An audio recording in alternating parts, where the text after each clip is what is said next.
L'aveu qui bouleversa tout. Le bal de fin d'études était enfin arrivé. Marinette devait bien l'admettre. Elle était fébrile. Comme tous les autres étudiants, probablement. Seulement, elle avait Adrien Agreste comme cavalier. Malgré le choix infini de filles, il l'avait choisie, elle. Ils y allaient en amis, bien sûr. Depuis 2 ans, leur relation avait évolué. Lorsqu'Adrien avait fréquenté Kagami pendant quelques semaines, Marinette avait pris la résolution de concentrer ses énergies sur son amitié avec lui, plutôt que de passer son temps à souffrir de ses fréquentations. Pour se protéger, elle avait 2 choix. Rompre tout lien avec lui de façon définitive, ou laisser une grande amitié se développer. Et voilà où elle en était. Toujours profondément amoureuse de lui, mais désormais, ils partageaient quelque chose d'unique. Marinette se tenait nerveusement dans le corridor menant à la porte. Adrien devait arriver d'une minute à l'autre. Depuis une semaine, il était différent.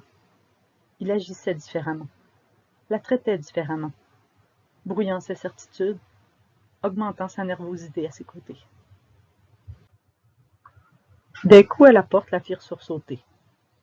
Adrien apparut devant elle, dangereusement séduisant.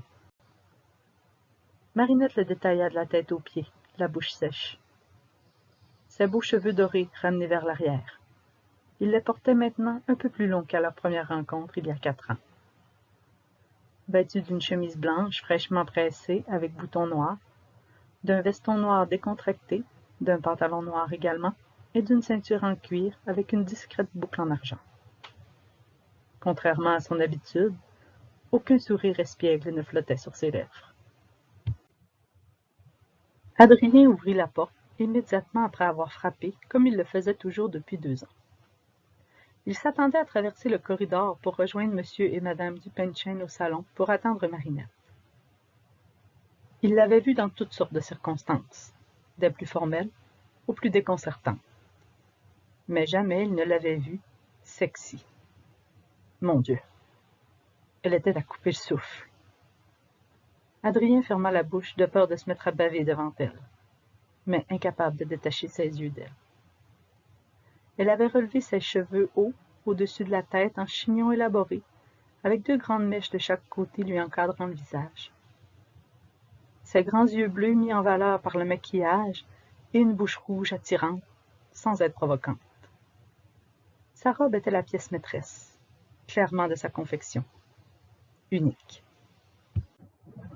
Une robe marine foncée, presque noire, parsemée de minuscules broderies, presque invisibles, mais qui donnaient vie au tissu.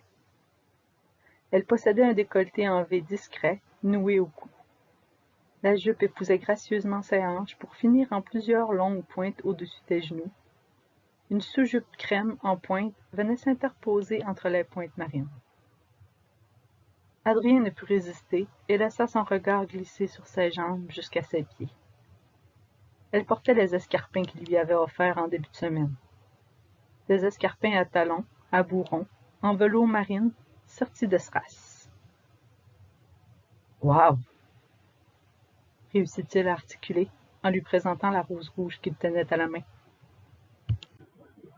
Marinette sourit, heureuse de son effet. Elle prit la rose et lui répondit « Wow aussi ?» Elle reprit son souffle et avança vers la porte. Résistant à l'envie de passer sa main dans ses cheveux, il ouvrit la portière et l'invita à entrer dans la voiture. « Tu permets ?» Adrien lui fit signe vers la fleur qu'elle tenait.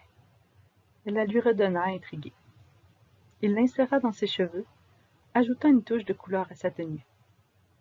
Il réussit à lui sourire, alors qu'elle le remerciait doucement. Heureusement, le trajet vers l'école était très court. Sinon, le silence entre eux serait devenu oppressant.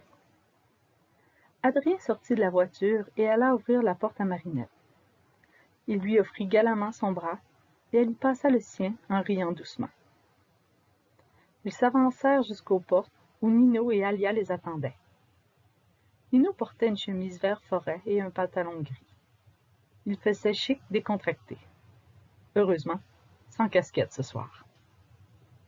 Tu es très élégant, lui assura Marinette. Alia portait elle aussi une création de Marinette. Beaucoup plus classique, Alia portait une robe fuseau orange brûlé, avec une seule large bretelle sur l'épaule droite. Ses cheveux remontés en une queue de cheval. Les deux jeunes hommes échangèrent une accolade avant d'entrer dans la grande salle. Les murs de la salle étaient drapés de rideaux noirs, et un nuage de fumée masquait le sol. C'était comme entrer dans un rêve, avec, en sourdine, la musique et les murmures des conversations. Les quatre amis traversèrent la salle de bal pour se rendre à une table libre. Adrien grinça des dents lorsqu'il remarqua les nombreux regards masculins s'attarder sur Marinette. Il se retourna vers elle et resta médusé. Toutes les minuscules broderies de sa robe illuminaient dans la pénombre. Elle ressemblait à une créature féerique. Instinctivement, il la rapprocha de lui avant d'arriver à leur siège. Le groupe s'installa à la table pour attendre le début de la soirée. Merci pour votre écoute. On se retrouve bientôt pour le prochain chapitre. Bisous!